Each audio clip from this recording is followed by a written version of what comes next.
माननीय चंपत जी का इस्तीफा ट्रस्ट को स्वीकार नहीं करना चाहिए और एसआईटी की जब तक रिपोर्ट नहीं आ जाती रिपोर्ट की प्रतीक्षा करनी चाहिए। चंपत राय ऐसे नहीं है जैसा लोग कह रहे हैं। उनके बलिदान पे कोई प्रश्न चिन्ह खड़ा नहीं होना चाहिए। ट्रस्ट से यह अनुरोध है संत समाज को कि चंपत राय जी का इस्तीफा स्वीकार नहीं करना चाहिए। राम मंदिर में चढ़ावे को लेकर जिस तरीके से चोरी की खबर सामने आई है, उसके बाद से राम जन्मभूमि तीर्थ ट्रस्ट जो है वो सवालों के घेरे में है। और सबसे बड़ी बात यह है कि ट्रस्ट के जो महासचिव हैं चंपत राव और अनिल मिश्रा कहीं न कहीं एसआईटी के रडार पे है। लेकिन अयोध्या में संतों का एक ऐसा भी धड़ा है जो चंपत राय के साथ साथ जो अनिल मिश्रा का समर्थन रहा है। और उनका ये कहना है कि जो उनकी भूमिका रही है वो बिल्कुल सही भूमिका रही है। उन्होंने कोई गलत काम नहीं किया है। अगर किसी की जांच होनी चाहिए तो वो कोषाध्यक्ष गोविंद देवगिरी की जांच होनी चाहिए। हमारे साथ बातचीत के लिए मौजूद हैं गुरुजी, क्या कहेंगे किस तरीके से देखिए चंपत राय की जो भूमिका रही है वो सवालों के घेरे में रही है, लेकिन आप लोग का क्या मत है? देखिए, हम संतों का आज यहाँ पर बैठक हुआ प्रेस कॉन्फ्रेंस के माध्यम से। संतों का ये आग्रह है, निवेदन है ट्रस्ट से कि माननीय चंपत जी का इस्तीफा ट्रस्ट को स्वीकार नहीं करना चाहिए और एसआईटी की जब तक रिपोर्ट नहीं आ जाती रिपोर्ट की प्रतीक्षा करनी चाहिए। रिपोर्ट की प्रतीक्षा करने के बाद जो अपराधी हैं, जो उसमें लिप्त है अपराध में, चोरी में, गबन में, उनको सजा मिलनी चाहिए। सजा तो मिल रही है, जेल हुआ है, लेकिन सवाल इसी बात का है कि जो चंपत सजा मिलनी चाहिए। अभी तो केवल जेल हुई है, उनको मुक्त नहीं करना चाहिए जेल से। यदि वो चोरी में सवाल इस बात का है कि चंपत राय के जो करीबी थे टिन्नू यादव, उनकी करीबी आपका सबसे बेटा होता है, बाप का करीबी सबसे बेटा होता है। बेटा अपराध करेगा तो क्या बाप सजा पाएगा? आप बताइए, आप बताइए। तर्क है ये भी एक तर्क है, लेकिन सवाल ये है कि आप चूंकि जिम्मेदार थे, इस वजह से आपकी जिम्मेदारी। वो तो मुझे पता है, भृत्यापराधे सर्वत्र स्वामिनो दंड स्थिति। शास्त्र का सिद्धांत तो यही है, यदि हमारा बालक गलती करता है तो बालक अपराधी नहीं है, अपराधी पिता ही है। लोग शिकायत पिता से ही करते हैं, लेकिन वास्तव में अपराध जिसने किया है वो जो भी लोग हैं, 8 लोग पकड़े गए हैं, वो चंपत राय जी के कारण पकड़े गए हैं। चंपत राय जी ने ही उसमें मांग की थी। और देखिए, चंपत राय जी के समर्थन में संतों की ओर से एक बैठक की गई है और इस बैठक में कहा गया है कि चंपत राय के खिलाफ जो आरोप लगाए जा रहे हैं, उनके ऊपर जो आरोप लगाए जा रहे हैं उसमें कोई तर्क नहीं है। ये जो आरोप है निराधार है। आप लोग के तर्क को क्या तर्क है? क्यों आप लोग कह रहे हैं कि नहीं चंपत राय दोषी नहीं है? चंपत राय को हम लोग शुरू से जानते हैं। 1975 से आंदोलन से हम लोग भी जुड़े हुए हैं। वेदांती जी महाराज के साथ, सभी लोगों के साथ में शुरू से जुड़े हैं। तो चंपत जी को दोषी न मानना ये हम नहीं कहेंगे कि दोषी नहीं है। दोष उनका इतना है कि जैसे उन्होंने अपनों पर भरोसा किया, अकेले कोई भी इतनी व्यवस्था को अकेले संभाल रहा है, लेकिन संभालने की उसको बैक साइड से व्यक्तियों की जरूरत पड़ेगी। तो व्यक्तियों को जो उन्होंने लगाया, उन व्यक्तियों ने उनके साथ में गद्दारी की और ये गद्दारी करने के लिए षड्यंत्र के तहत हुई है। इसके लिए भी लोग लगे हुए हैं, दूसरे लोग, इसकी व्यवस्थाएं अंदर अंदर लोगों की चल रही हैं। तो चंपत राय ऐसे नहीं है जैसा लोग कह रहे हैं। अब व्यवस्था में लोगों को रखता था तो वही हाल हुआ कि तुम्हें मैं फूल समझा था अपना गला सजाने को, मगर तुम नाग बन बैठे हमी को काट खाने को। बिल्कुल किया, दोष उनको मिला। जय श्री राम। दूसरों की जो खता थी उसकी सजा चंपत राय को मिल रही है। देखिए, खता नहीं थी, ये बहुत बड़ा षड्यंत्र है अयोध्या को बदनाम करने का, सीधी सी बात। क्योंकि हिंदुओं की जो 500 वर्ष की आस्था थी, हमारे बाबा लड़े, हमारे पिताजी लड़े, हमारे पुरखे लड़े, तो ये केवल अयोध्या को टारगेट किया जा रहा है। और जहाँ तक किसी व्यक्ति विशेष का जो नाम लिया जा रहा है, जैसे चंपत राय हो गए, कोई भी हो गया, तो हमारा मतलब जैसे जांच चल रही है, या तो हमें कानून पे विश्वास ना होता हम किसी को कुछ कह दें।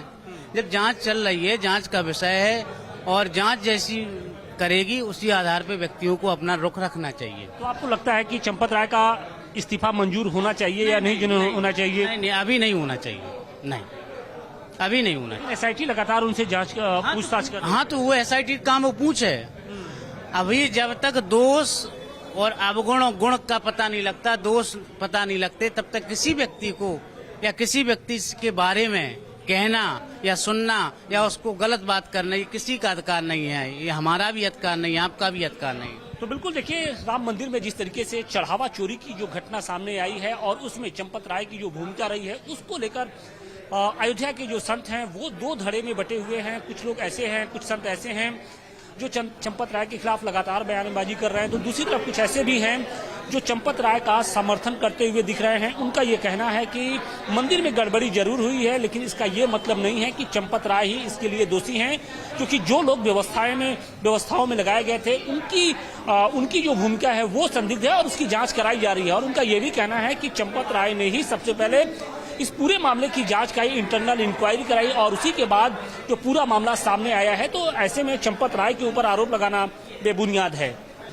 गुरुजी, चंपत राय जी को लेकर हम देख रहे हैं कि अयोध्या के जो संत हैं दो गुटों में बटे हुए हैं। एक तरफ कुछ लोग उनका विरोध कर रहे हैं और आप लोग उनका समर्थन कर रहे हैं। समर्थन के पीछे की हम वजह जानना चाहते हैं कि क्योंकि एसआईटी लगातार उनसे सवाल कर रही है, वो उनकी जो भूमिका रही है वो थोड़े से सवालों के घेरे में रही है, तो ऐसे में उनके समर्थन करने का आप लोगों का जो एक स्टैंड लिया है उसके पीछे की वजह क्या है? देखिए, श्री राम जन्मभूमि आंदोलन के मुख्य अगुवा जो रहे यह श्री चंपत राय जी थे। और चंपत राय जी का जो त्याग है, जो समर्पण है, जो बलिदान है, अपने आप में अकल्पनीय है, अविस्मरणीय है। उनके बलिदान पे कोई प्रश्न चिन्ह खड़ा नहीं होना चाहिए। ट्रस्ट से यह अनुरोध है संत समाज को कि चंपत राय जी का इस्तीफा स्वीकार नहीं करना चाहिए और संत समाज चंपत राय जी का इस्तीफा स्वीकार नहीं करेगा। श्री चंपत राय जी के ही निर्देश से इन्हीं के मांग पत्रों पर सरकार के द्वारा एसआईटी का गठन किया गया। एसआईटी जांच कर रही है, जांच में जो भी अनियमितताएं, जो भी दोषी पाए गए उसके ऊपर कार्रवाई हो रही है, रिकवरी भी हो रहा है। इसमें योगदान सरकार का है, प्रशंसनीय काम उन्होंने किए, लेकिन मांग किनका है? ट्रस्ट के।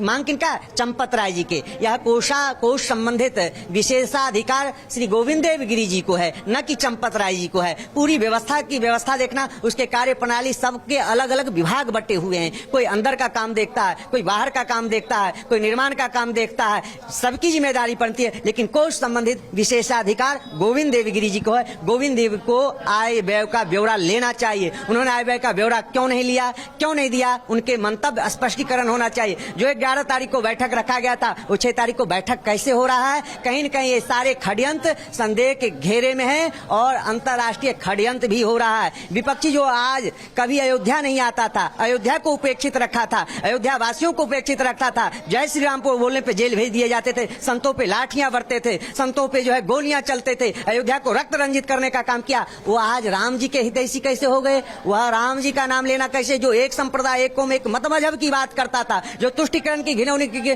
भूकृत राजनीति करता था, आज राम जी। लेकिन मौका तो संतों ने ही दिया है ना, मौका तो संतों ने ही विपक्ष को दिया है, तभी तो वो सवाल उठा रहे हैं। और सवाल इस बात का है कि अगर इस मंदिर में कोई गड़बड़ी होती है तो कहीं ना कहीं मंदिर के महंत को ही सबसे पहले जिम्मेदार माना जाएगा कि आप किस तरीके से अपनी व्यवस्थाएं देख रहे थे, किस तरीके से जिम्मेदारियां अपनी निभा रहे थे। नीचे के हो सकता है कि नीचे के लोग कुछ करें, लेकिन जिम्मेदारी से आप नहीं बच सकते हैं। और यही बात विपक्ष भी उठा रहा है, यही बात लोग भी उठा रहे हैं कि अगर आपके नाक के नीचे कोई गड़बड़ी हो रही थी तो आपने उसको पकड़ने के साथ ही क्यों नहीं आपने पुलिस केस किया? जब आपने ये पूरा मामले को पकड़ लिया था तो आपने पुलिस कंप्लेंट क्यों नहीं की? देखिए, जिम्मेदारी महंत का होता है, पूरी ट्रस्ट के प्रणाली जो है सबकी जिम्मेदारी बनता है। किसी एक व्यक्ति के, आप परिवार में 10 लोग हैं, सिर्फ पूर्ण रूपेण जिम्मेदार आप हैं? नहीं, आपके परिवार के हर सदस्य की अपनी नैतिक जिम्मेदारी बनता है। क्या यह कोष संबंधित ये जिम्मेदारी गोविंद देव गिरी जी का है या चंपत राय जी का है? यह जिम्मेदारी गोविंद देव गिरी जी को बनता है कि आपने आय व्यय का ब्यौरा क्यों नहीं लेते थे, क्यों नहीं इसको सार्वजनिक करते थे, इसकी प्रणाली पर प्रश्न चिन्ह, अगर कोई अनियमितताएं होती थी आपने प्रश्न चिन्ह खड़ा क्यों नहीं किए? इसका मतलब इस संदेह के घेरे में गोविंद देव गिरी जी हैं। इस्तीफा चंपत राय जी का संत समाज स्वीकार नहीं करेगा। एक व्यक्ति का जो त्याग है, जो समर्पण है, जो बलिदान है, जब उसकी पूरी जीवन देखिएगा, उनकी जीवन चरित्र देखिएगा, अपने आप में मन मुग्ध हो जाएगा। एक संत जैसा जिसका जीवन रहेगा, उसके ऊपर आप इस प्रकार से गुणेषु दोषा विष्कर्ण अमरसूया, शास्त्र कहता है कि व्यक्ति के दोष गुण में दोष नहीं देखना चाहिए। जांच एसआईटी कर रही है, एसआईटी जांच करने के बाद दूध का दूध, पानी का पानी हो जाएगा। क्या लगता है कि सरकार में भी कुछ लोग ऐसे हैं जो ये नहीं चाहते हैं कि चंपत राव यहाँ पर रहें? चंपत राय, देखिए, सरकार के ऊपर मैं कुछ भी नहीं कह सकता हूँ, क्योंकि मुझे योगी जी पर पूरा विश्वास और भरोसा है, जो निष्पक्ष जांच कराने का जिम्मा लिए हैं और उनके प्रशासन निष्पक्ष जांच करके सरकार को देगा। एक भी दोषी बख्शे नहीं जाएंगे, सबके ऊपर ऐसा कार्रवाई होगा कि वह नजीर बनेगा। लेकिन चंपत राय जी के जो है, उनके जो है व्यक्तिगत चरित्र पे किसी प्रकार का संत समाज कुठाराघात नहीं सहन करेगा। वह एकदम निष्कलंक हैं, निष्पाप हैं, वो इस प्रकार के जो है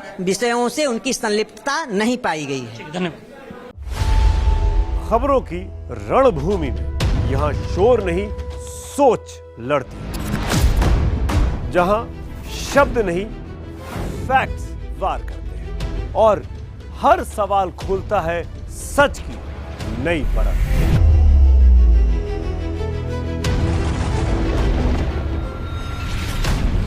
चक्रव्यूह आपके अपने सुमित अवस्थी के साथ सोमवार से शुक्रवार शाम 6:57 पर टाइम्स नाउ नव भारत पर।